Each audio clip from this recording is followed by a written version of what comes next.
Jina langu naitwa John Makau. Nimetoka upande wa Kangundo, hale kunaitwa Kadhome. Nimesoma hadi college.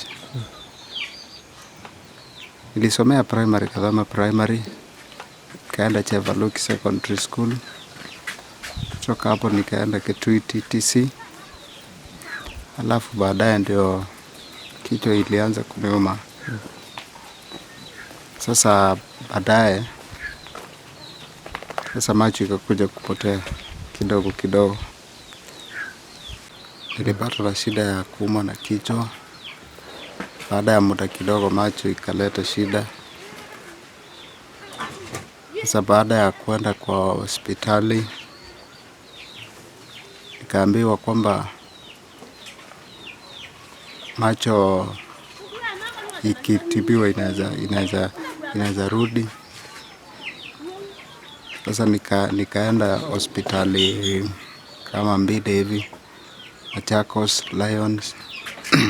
Nikaambiwa nirudi na si kurudi kwa sababu ya pesa ikakosekana, nikakosa kurudi huko. Sasa kama kuna mtu anaweza nisaidia nirudi huko hospitali, niliambiwa nirudi sababu niliambiwa macho inaweza rudi kutokana na ile kipimo nilifanyiwa. Nirudi nikaangaliwa tena. Sasa zile pesa zinahitajika ni